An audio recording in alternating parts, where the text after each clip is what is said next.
How you going, brothers and the occasional sister? Welcome to the Bro Check Club. Good to have you along. I've done myself a bit of a mischief. I first of all tweaked my elbow splitting wood and it's not functioning. The physiotherapist put some suction cups on to get the blood to it, but it doesn't feel any better, to be honest. Then I was out hunting a couple of weeks ago and I slipped forward and I pulled a muscle in my groin right next to the old fella, and that felt really horrible and it hasn't come right. But last weekend I thought, I'll be okay to hunt on it. Went out for a hunt and it just gave way when I was going up a hill and I fell down and I smacked my knee and I've damaged my meniscus. So I've been back to the physio for that. So that's why we're getting a lot of talking and less action on the Bro Check Club. Anyway, I like doing throwbacks and I'm going to do a lot more of them. This throwback takes us way back to when I was a teenager, just after the Frosty the Pig Dog episodes. I'm a bit older now and I've got a Simca. This story it's a man's story, and no small children should be listening to this. It's an adults only story. We do have the occasional sister joining us, but it's really a bloke story. It's a hunting story and a story of a woman. Where do I begin? I had a Simca. That's a car made by Chrysler. Looks a little bit like a Skoda. It's got the engine in the back. I've been over the west coast. I've been trapping possums and I hadn't done very well. I had a few skins here and I was a bit lonely and looking for some mates to hang out with. There was nobody to drink with. I had one mate over on the coast. He was a good bastard too, and he had this dog called Red. And I went round to his place and he said to me, "Hey, do you want to take Red for a while?" I said, "Oh yeah." I said, "Can I catch a pig?" He said, "Mate, he's the best hunting dog out, period." And I said, "Yeah, but can he catch a pig?" He goes, "Catch a pig? He can catch anything, bro."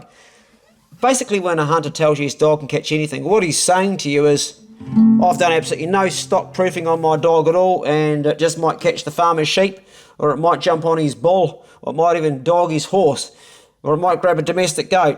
He had done no work on this dog whatsoever.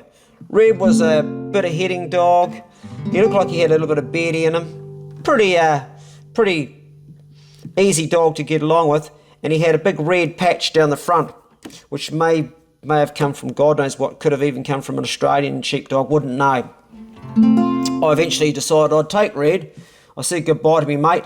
It was early morning. I just come out of the bush and I had my skins and everything, and I was heading over to Tupperware. We're heading down the road and we get to the turn off where you get petrol. There's a halfway point there, and I can smell something horrible in the car. And it's like, oh, that dog's just done a bad fart. So I wind all the windows down, try to let it out, but it doesn't go. And I keep driving, it doesn't go, put the heater on, still it's not going. I thought, what's wrong with this dog? And I look at the dog, it's like, I look down and there's a turd about this big on the seat. "Oh, you dirty bastard," I said. I look at the dog and I say, "You dirty bastard." Dog, I couldn't hold it. I get out, put a rope on the dog, tie him up to the bumper, get the poo out of the car, get some stuff and sponge it and clean it, because you know what it's like, it's in the fabric and that. It's like, oh, stink. You don't want dog shit on anything. Finally get it clean, get the dog back in the car. I said, "You do another one of those, mate, you're in the boot." And the boot's actually in the front of this car. It's in the front. So we're going down the road a bit further, and we only probably got maybe 5k, and there's a bit of a river. I thought I'd take him down there for a toilet and a drink. Before we got there, sure enough, he's leaning forward like, and I realised he's pushing another turd out. I went, "No, bad dog," and he stops halfway through. I pull over the side of the road and he's got this poo hanging out the side of his bum, and I pull him out of the car, and he's sitting up slightly when he's doing it, so none of it's gone on the seat yet. Let him finish his business, get him down to the river, have a drink and a toilet, back in the car and off to Tupperware. We got in there, I don't know, it would have been maybe lunchtime, come into the township, got a couple of mates in there, went to the local pub, nobody really about, a woman in the corner. I thought, well, I'll grab a meal while I'm in here, so go and grab a meal. I go and speak to this woman in the corner after I've got this bar meal. Bar meal's not that flash. I think it was a burger with some beetroot and some chips and stuff. And I'm eating it, and I go over this corner where the woman is, because she's the only person in the bar at this stage. She's a big girl. She's not exactly an oil painting to look at, but I thought, I just need some female company. So I said, "G'day, here you go." She goes, "G'day." And I thought, she sounds pretty rough. She sounds like an Australian. I said, "Yeah, I've just been over on the coast doing a bit of possuming, so sorry if I smell a bit." She says, "No fucking worries, mate. I said, where are you from? She goes, Australia. And I said, oh yeah. I said, haven't met many Aussies around here. I think you're the first one since I've ever come through here. Yeah, mate, I'm just moving through myself. I said, oh, yep. Told her my name. She gives me this firm handshake. She goes, Shaza. I said, Shaza, nice to meet you, Shaza. I scoffed my dinner and said, do you want to go and pool? She goes, if you're paying. I said, yeah, it's only like 20 cents for a game of pool back in those days.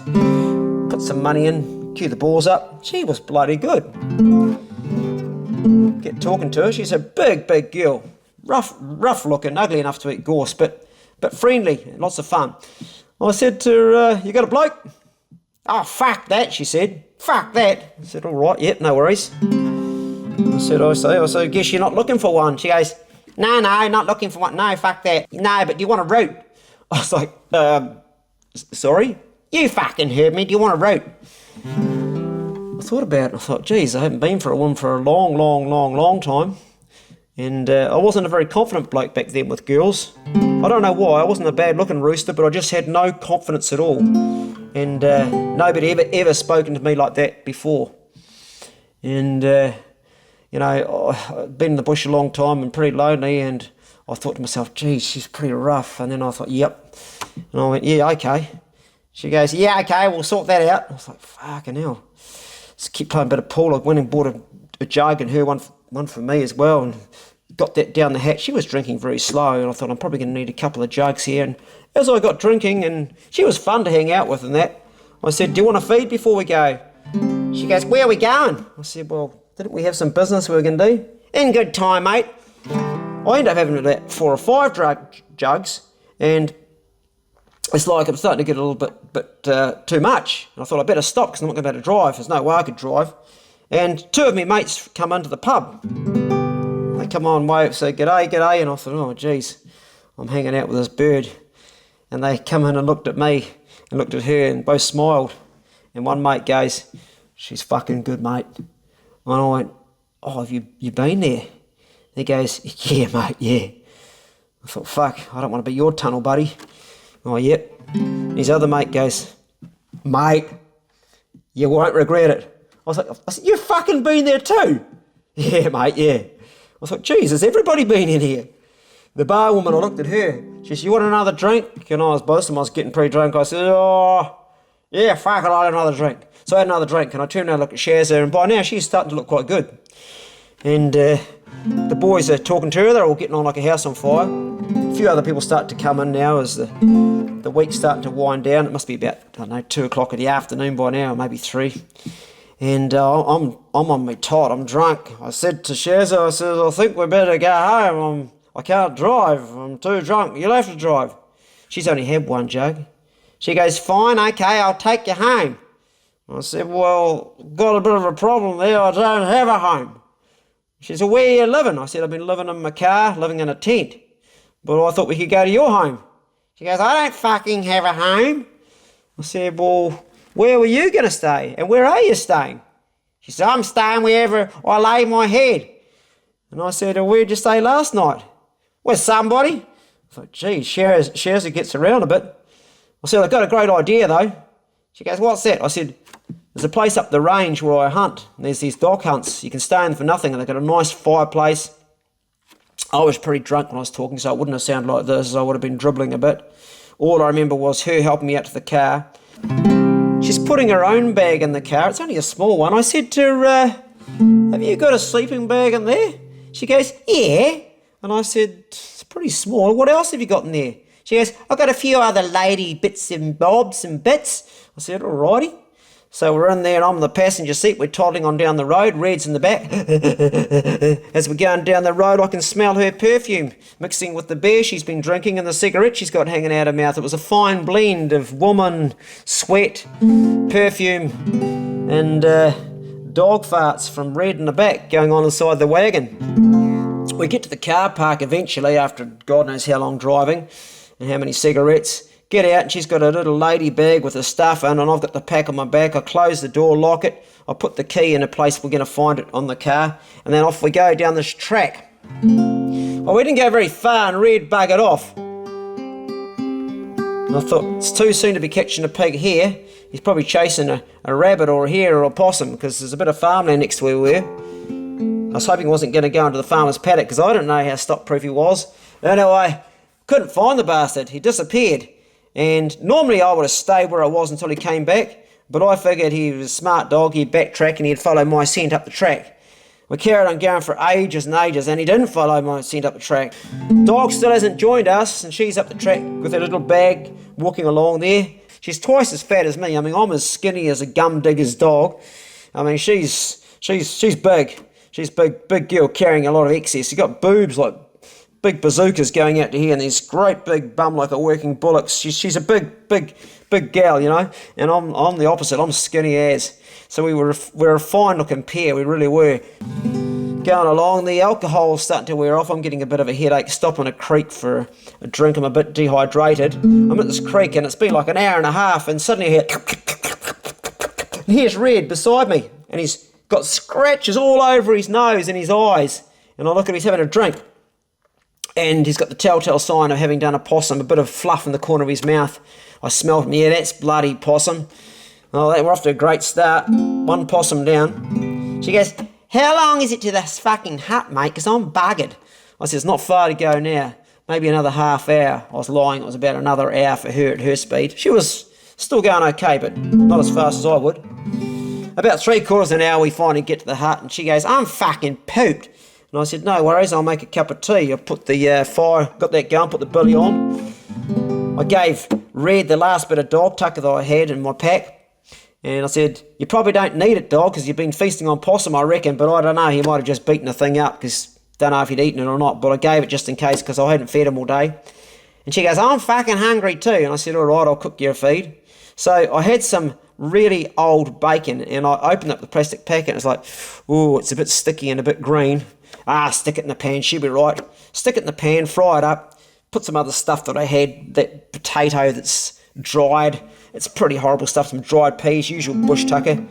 Cook it up, and she's chewing on the bacon after it's come in the pan. She goes, this tastes fucking horrible, mate. And I said, it's all right. And I was drunk, I chewed a bit, and it was rancid. I said, yeah, it's a bit rough, isn't it? She goes, spits it out. She goes, you'll fucking die if you eat that, cunt. And I said, all right. Might have been a wee bit old. Just go with the potatoes and peas. So that was our dinner. It wasn't flash.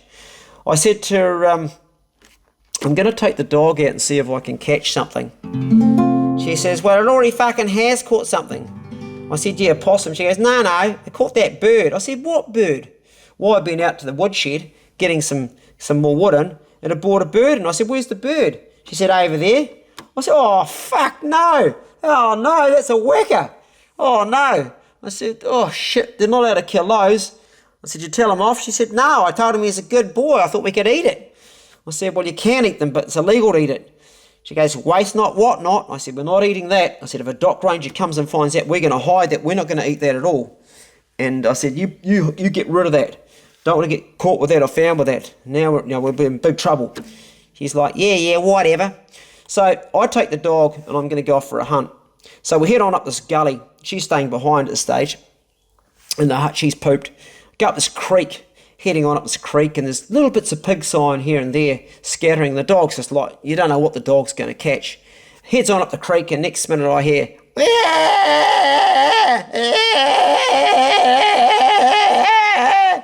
you hunters at pig hunt, you know exactly what that noise is, and you know it's not a pig.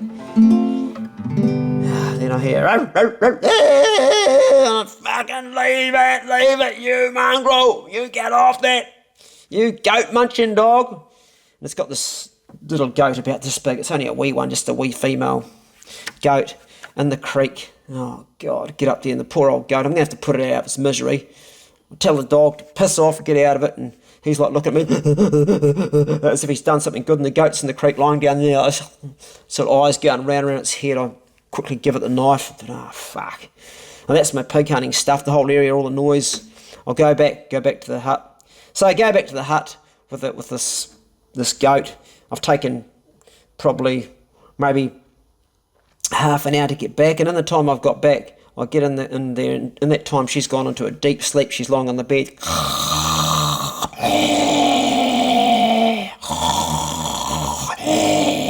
The it's like a demon from hell is lying in the hut. I'm like, oh shit. Now the bears have worn off and I'm looking at her and she doesn't look pretty. Her face is all squashed up and I think, oh God, did I say I was going to sleep with her? Now I'm just scared. She wakes up and sits up and promptly does a big fart. Sits up, she goes, oh! I said, yeah, I've got some goat meat and I've got this goat. I'm going to put it in the woodshed and skin it and get some meat off it for us. I go back inside and she's got some of the stuff I've taken at the shop. It's all that dried stuff. Dried onion and dried veggies. They're little packets. It's horrible food. It looks like it all floats around the top and it's not real very good stuff at all. She says, well, have this with the goat. And I said, well, the way I'm going to do the goat is I wanted to do it with a turmeric and coconut. And I've got some coconut. I've got some coconut powder and I've got some curry. She says, fucking fine. And I said, well, I'll do it like that. Do you like a curry? She goes, yeah. So I made this curry goat and they had a casserole dish in the top. The stove in the hut had a piece at the top you could put stuff in and heat it up. It wasn't very good, but the fire had been going and there was a casserole dish already there. So I cut it up in bits, threw some dried vegetables that were cut up with some water and I sort of mixed it all up and made some sort of a curry out of it. Let it cook for the rest of the day, which was slow. That evening we sat up and this baby goat, I'd done the 2 back legs, because it wasn't very big, it was only about that big. I did the 2 back legs and I thought we'll have a back leg tonight, we'll eat the back legs tomorrow. Well, she ate the whole bloody lot. I had a piece of a back leg and I hadn't even finished my curry and she was onto a second bowl, and by the time I was going to have my second bowl, she was onto a third and she gave me a bit off her plate. I said, geez, I was hoping that would last for the morning time for breakfast. She goes, waste not, what not? And I said, well, I have to now cook the rest up for tomorrow. She goes, fair enough. So I go out there and I get all the rest of the goat. I gave the ribs to the dog, took the front legs off, what was on the neck, and put that all back in the slow cooker and slow cook that on the slow cooker just to let it cook overnight while we're sleeping. That night, she was snoring so badly. It sounded horrible. So I went out to the woodshed. I said, I can't sleep with the noise you're making. I took my thermarest out of my rucksack and got my sleeping bag and I put on that and I curled up with the dog in the woodshed and I slept out there that night. It was frigging cold, but it was better. At least I got some sleep. The following morning I woke up just before the sun came up. The dawn choruses started. The birds were singing. It was beautiful.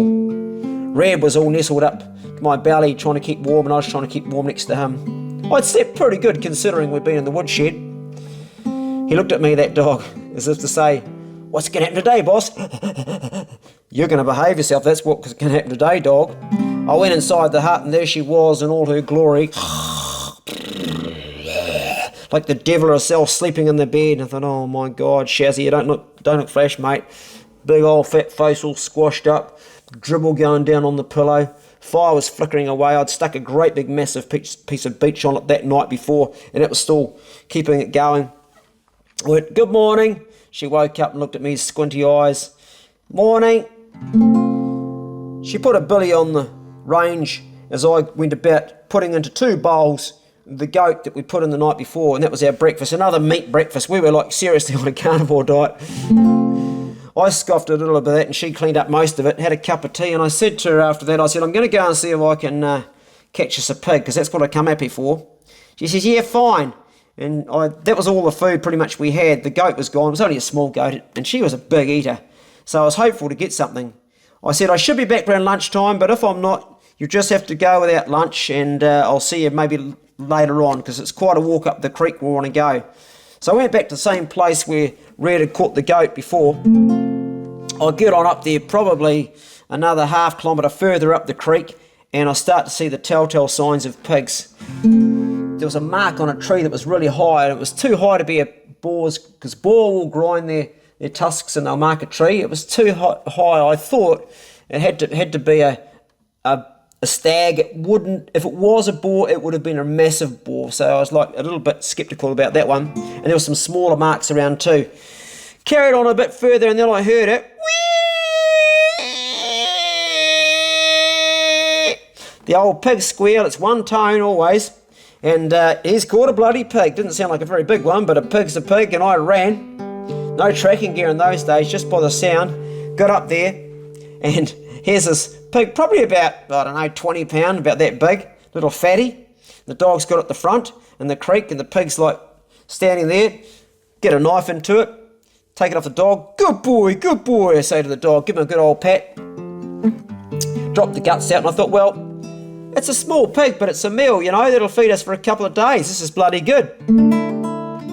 So off I go with the pig back to camp. Now it's about probably 2 o'clock in the afternoon, and when I get back I can smell chicken cooking. I thought, oh, chicken. We didn't buy chicken, did we? Maybe she bought chicken. I was drunk at the time, but I don't think we bought chicken. I get back here, and here's this chicken on the bench steaming. It's only a wee one. I said to her, Shaza, you cooked that? She goes, yeah, mate. And I said, but we didn't buy chicken, or did you buy that shop? She goes, no. And I went, where'd you get it from? The dog fucking caught it. I said, caught what? That bush hen. I said, oh, no, you haven't. You were supposed to get rid of that. You were supposed to hide that. Throw it away. Waste not, what not. And I said, if Doc come round here, she goes, if Doc come round here, that's a fucking chicken, mate. I said, well, where's all the guts and all the feathers? Down the creek. I said, does anybody find it? She's not a chance, mate. I'm not fucking stupid. I said, well, if anybody comes in here, it does look like a chicken. It's a pretty small chicken. How long's it been cooking for? She goes, 2 hours. I said, well, all right. Well, waste not, what not.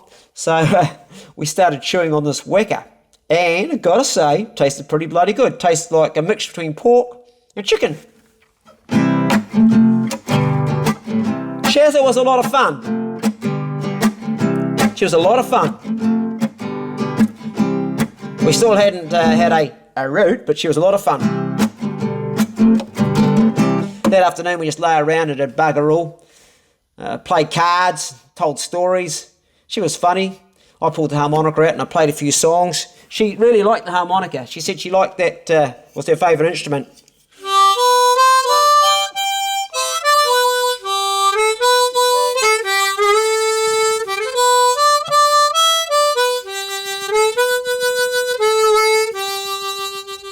Fire flickering, beautiful scenery outside, birds singing.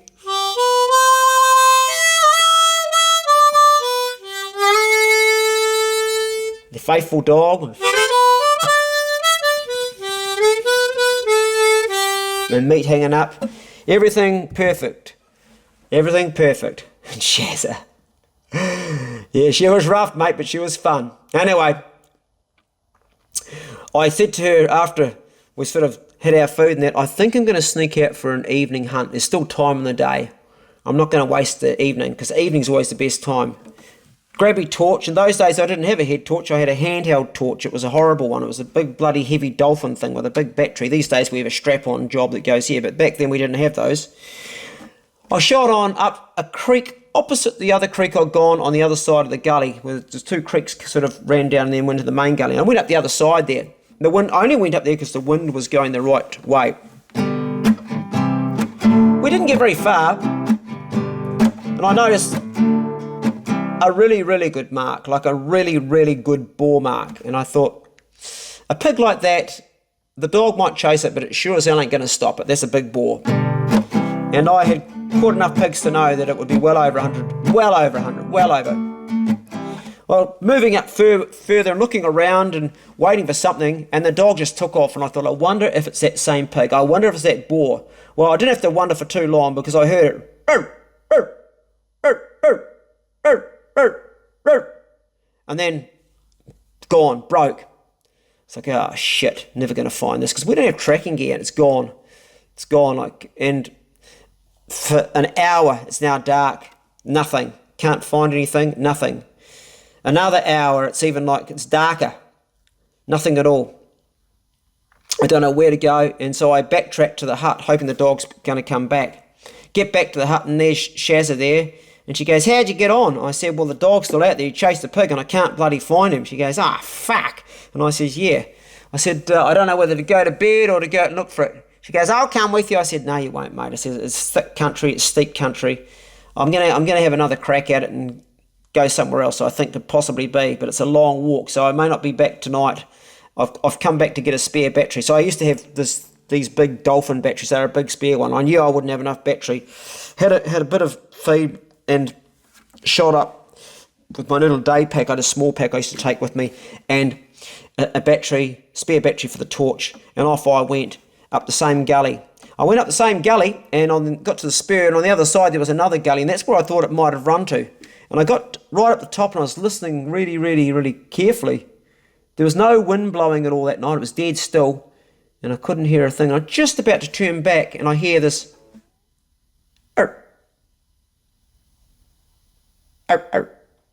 way in the distance. I can hear a single bark with a long gap in between it. This is a sign of a dog that's been bailing a pig for a long, long time and is still on it.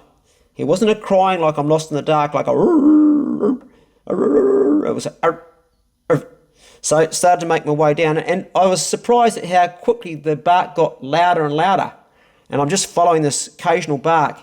We've got no map or GPS. I know I'm familiar with the country, and I know I've got to stay on the ridge going down, so go down the ridge, and then I get down to a creek and I can't hear anything, and I've got to get up the other side away from the creek, and as I get up the other side, the bark's getting louder and louder.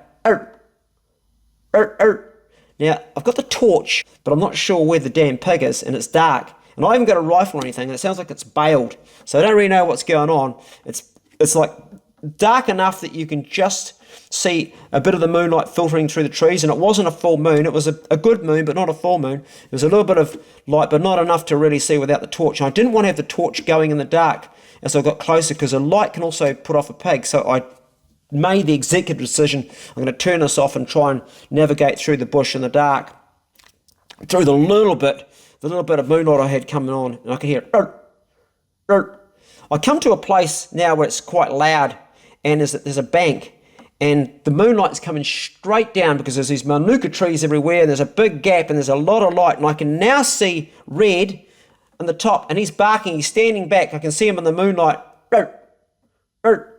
and I can't see the pig anywhere. So I'm crawling towards the spot, and I don't want to put the torch on, because if I put the torch on, I might give myself away and stuff it up. But he's got something bailed there, and I don't know what it is. It could be a stag, could be a big old billy goat, I don't know what it is.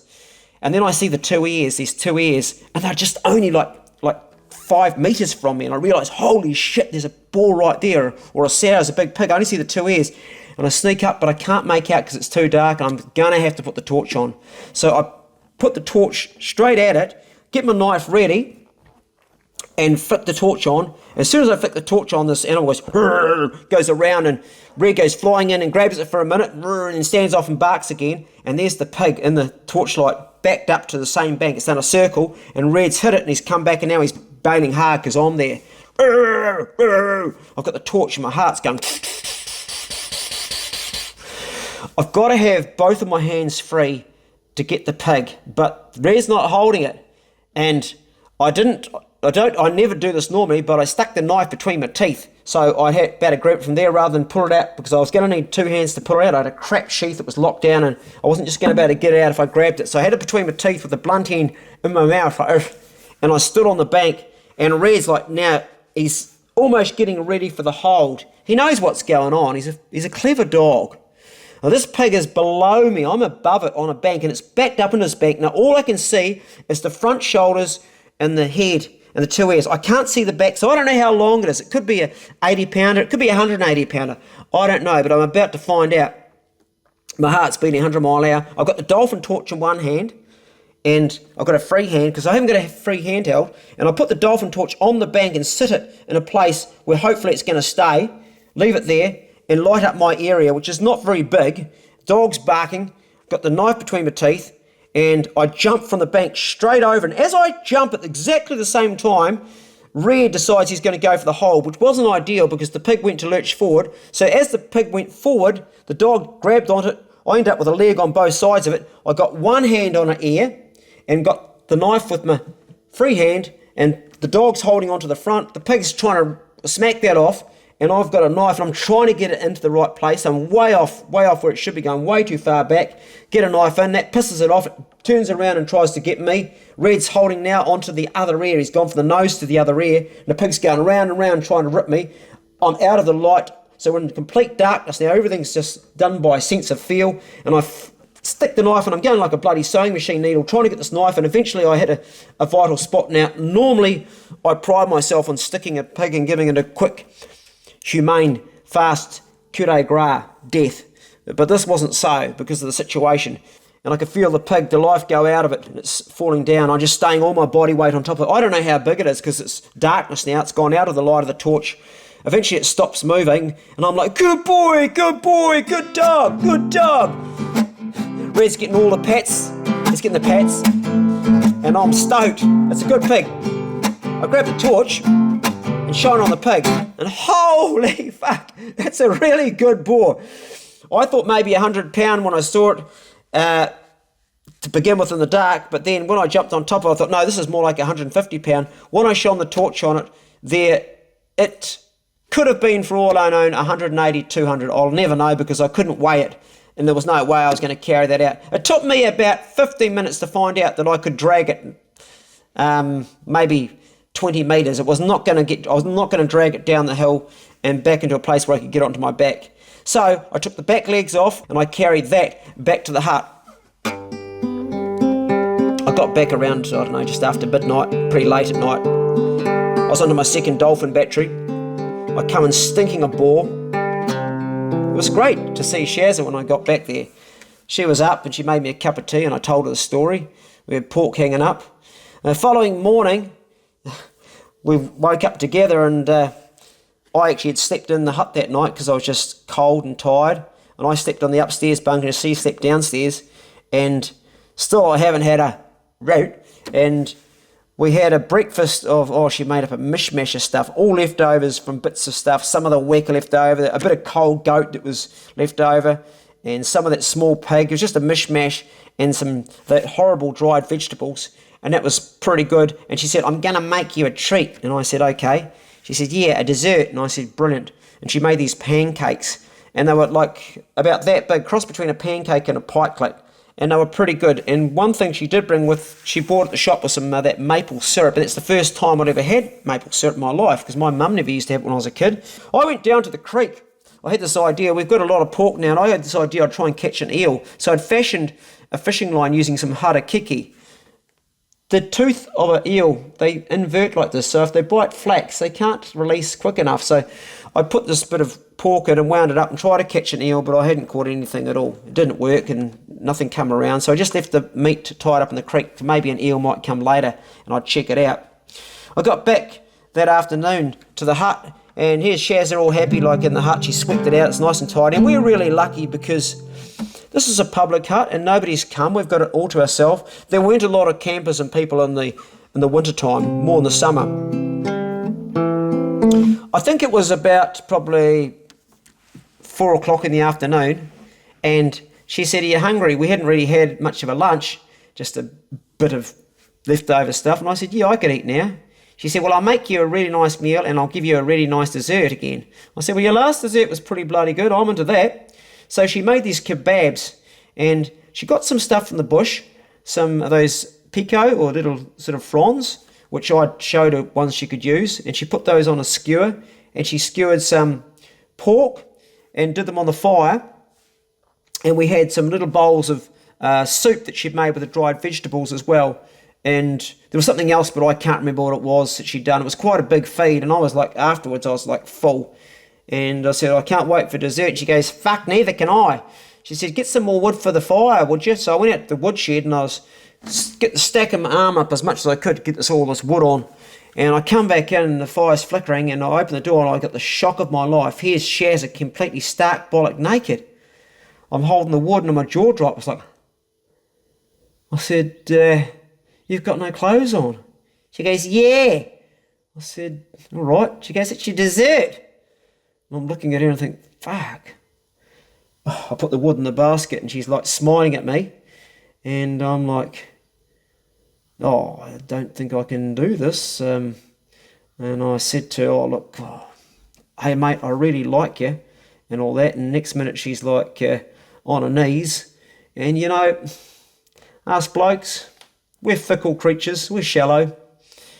And when a woman does that, well, some of you might be better men than me, but I couldn't say no. Holy shit.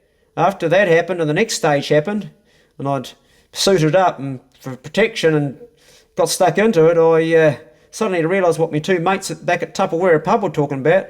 She went off like a bloody rattlesnake. It was like, geez, I'd never experienced anything like it. She taught me a thing or two. Holy shit. And it wasn't a sort of a one-off. It just kept on going and going. And I was buggered. The following morning when I woke up, she goes, "You want some more?" I said, "Oh, I'm a bit tired. I didn't get much of a chance." Down she goes again. "Oh, no. Oh, no." I didn't go hunting at all that day. I was buggered. She was happy. She was like sweeping the heart out and making a happy home. And I was thinking, actually, this is not bad fun. But we're going to have to go back to reality at some stage and leave this. We've got plenty of meat, plenty of tucker. And soon we're going to have to go back. And that night, I said to her, it was our last night, I said, "This is our last night. We'll go back in the morning." She goes, "Yeah, time to pull the pin." So following morning, we get up, clean the hut. I put all fresh firewood in for everybody. She swept it out, made it nice and tidy. I took my pig jaw back and carried what meat was left out in the rucksack. Get back to the car park, and we get back to the Tupperware pub, probably about 3 in the Arvo for a beer. I shouted her a beer. I'm in there, and I said, "Where are you staying tonight?" And she goes, "I'll sort myself out." I said, "All right, okay." I said, "Oh, well, it's been fun." I said, why don't you come with me? We hang out." She goes, "No, no." And I said, "What do you mean?" She says, "I told you I'm not looking for a bloke."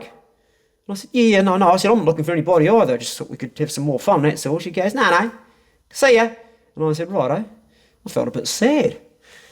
So I went to see my mate in Tat, and he had a really nice place, and his wife, and I sort of felt like a third wheel there. He's newly-wed, only a young guy, only 20, a bit older than me, but he had this lovely wife, and I just sort of felt like he was kind and friendly, but I didn't really feel that good. So we had a really nice meal at their table. I had a shower and washed myself up. And I was thinking about Shaza, and I thought, it's funny because I was sort of embarrassed to be seen with her with me mates, but actually quite enjoyed her company. I'll go down to Tupperware, and maybe she's still down there, have a drink with her tonight just for a bit of fun. I said to my mate, "I'm going to head down the tap for a beer. You want to come down?" He goes, "No, I'm all good." I get back down to the pub, and there's Shaza in the corner talking to this big, tall streak of duck shit, this big, tall guy with a bush shirt on. Don't know who he is. They're laughing, and he's bought her a drink. I haven't got a drink yet. I'm just there, and I sort of don't know where to put myself, and I didn't want to sort of interrupt with them. He was way bigger than me, and she's laughing and having fun. He's got his cigarettes out, and he's giving her a fag. And I said, "Hey, Shaza." She finally sees mine. She goes, "Yeah, g'day," and completely blanks me and keeps talking to this guy. I thought, shit. The bar woman who'd already knew when I first went in there, she goes, "You've fallen for her, haven't you?" I said, "No, I haven't. Of course not." She says, "You have." And I said, "No, I haven't." I said, "I like her. We had some fun." She said, "Well, you've been away for a long time with her, haven't you?" And I says, "What she told you?" And she goes, "Everything." I said, "Oh, jeez." I said, "Give us a drink." She said, "What do you want?" I said, "Give me a whiskey." So I drank a whiskey, had a shot, put that back, had another one. And then Shaza comes over the bar with this guy and just smiles at me. I said, "You keen to get up to some more mischief?" She goes, No, you know the story. It's just a route." I said, yeah, all right, okay. And I felt hurt. And then I suddenly realised, geez, I think it's a bit different when the boot's on the other foot. I've done this before, but never had it done to me. Felt horrible. There was a Toyota Land Cruiser outside the pub. It's my favourite truck. I had this horrible old Simca. I was leaving late when they were closing, pretty much. And I watched Shaza get this Toyota Land Cruiser with this other guy. And that just made me feel like shit. Off they went. Anyway, woke at my mate's place the next morning with a hangover and a funny feeling in my gut. And that was another valuable lesson in life. Anyway, I hope you enjoyed this throwback story, brothers, and the occasional sister. Go steady. If you know a brother who's struggling with anything, help him out. And share the story if you think it might cheer him up. Cheers. It's funny telling these stories. They bring back old funny feelings of what's happened in the past. Yeah. See ya.